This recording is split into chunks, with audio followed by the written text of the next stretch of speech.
ఆచా coding tutor training ఇచ్చి permanent IT job ఇస్తారు. 9697969788. Hi hello welcome to Suman TV. నేను మీ రోషన్. సో ప్రస్తుతం నాతో పాటు ఉన్నారు the great actor Kota Srinivasa Rao గారు తమ్ముడుగా ఇండస్ట్రీకి ఎంట్రీ ఇచ్చినప్పుడు కూడా తనకున్న నటనతో, తన డైలాగ్ డెలివరీతో తనేంటో ప్రూవ్ చేసుకొని ఇంత దూరం వచ్చిన the one and only great actor quota Shankarrao గారు. సో కోటా శంకర్రావు గారు నమస్తే. నమస్కారం. సో అచ్చు గుద్దినట్లు కవల పిల్లలు ఉన్నట్టే ఉంటారు మీరు, కోటా శ్రీనివాసరావు గారు. మీరు ఆ ఫేస్ కానీ, హైట్ కానీ, వెయిట్ కానీ, గుండు కానీ, నవ్వు కానీ, వాయిస్ కానీ, కళ్ళు కానీ ఎక్కడ కూడా కొంచెం కూడా అరే ఆయన చూసి ఈయన చూస్తే ఇద్దరు ఒకటే కదా అనుకునే అంత లాగుంటారు కదా. చిన్నప్పటి నుంచి అలానే ఉంటారా, లేకపోతే పెద్ద ఫీచర్స్ వయసు వచ్చినట్టు వచ్చేస్తాం కానీ చిన్నప్పుడు కలిసేది ఎక్కువ తక్కువ. ఇప్పుడు ఏజ్ గ్యాప్ ఎక్కువ ఉండదు కాబట్టి చిన్నప్పుడు తెలియదు, ఇప్పుడు తెలుస్తుంది. ఇప్పుడు కలిసిపోతాం కాబట్టి సినిమాల్లో తెలిసిపోయింది కదా. అవును. తమిళనాడు వెళ్ళి అనుకోండి, వాళ్ళు శ్రీనివాసరావు మీరే కానీ కాదబ్బా అంటే నమ్మరు, ఎందుకంటే వాళ్ళు ఎక్కువ బయట చూడరు కదా.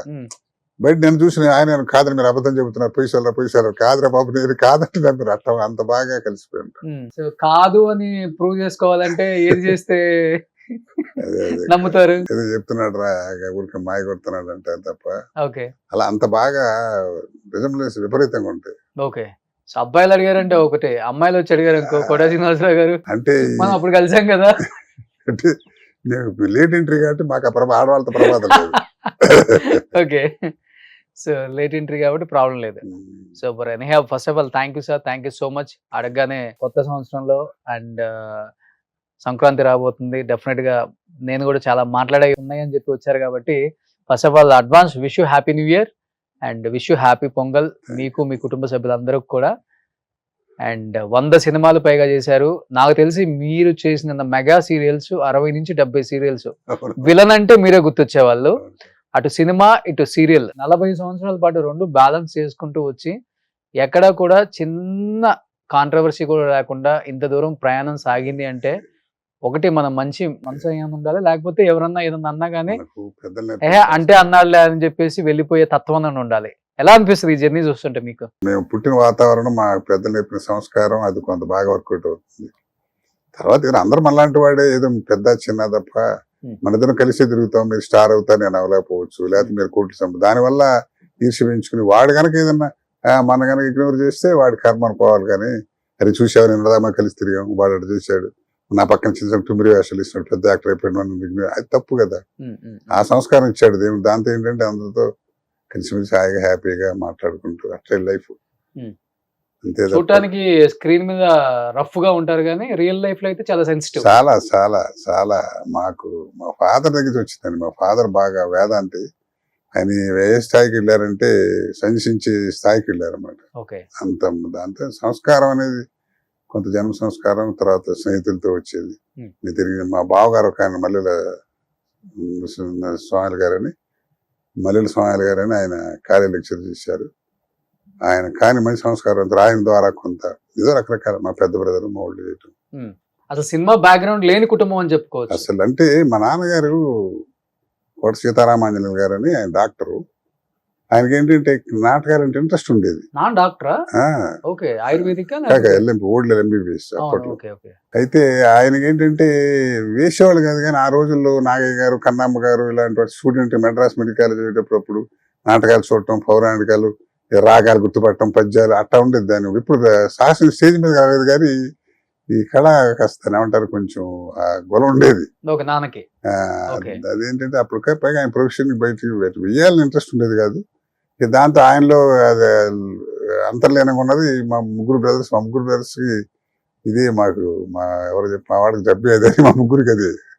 ముగ్గురు ఎల్ఎస్ బ్రదర్ అసలు కోట నరసింహారావు అని అసలు మాకు ఆయనే ఇది ఎక్కించింది, నటన ఎక్కించింది కూడా. మా వాడు మంచి సోషల్ నటుడు, పల్లెటూరు అంతే సిటీలు చేసేవాడు కదా నరసింహారావు అని. గౌరీ శంకర్ ఆర్ట్ థియేటర్స్ అని ఓన్ బ్యానర్ మా బ్రదర్కి. దాంట్లో 30 ఏళ్ళ మట్టి వేసేవాడు.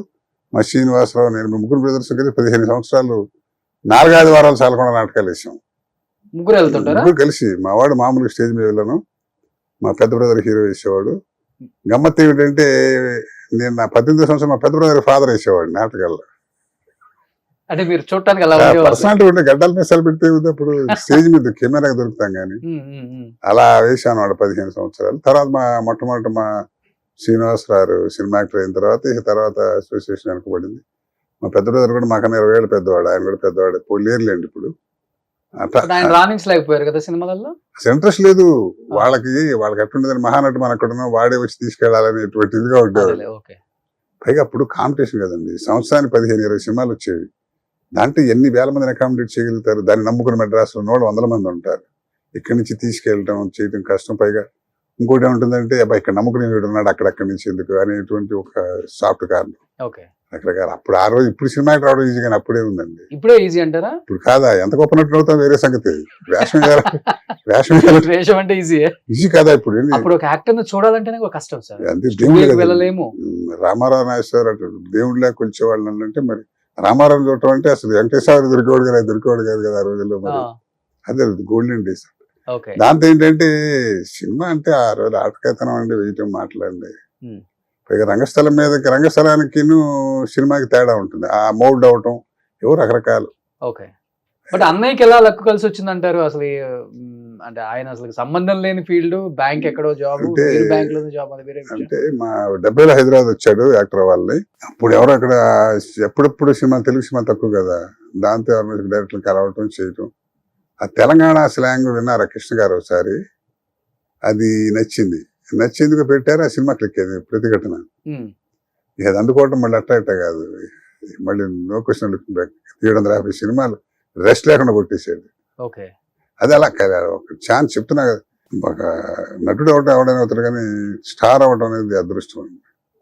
అది ఎవడేం చేయలేదు. దానికి ఎందుకు వస్తుంది, వాడికి ఏం వచ్చు అనే దానికి అసలు అర్థం లేదు. కొట్టిందంటే జాక్ పాట్ అలా కొడుతుంది అంతే ఒకటి. ఇప్పుడు ఎంతమంది చూడలేదు మనం, అందరూ స్టార్స్ యాక్టర్లా కాదు, కానీ దాని అక్కర్లేదు. అది టైం వస్తే యాక్టర్ అయితే ఇంకా బాగా అడ్వాంటేజ్ అవుతుంది.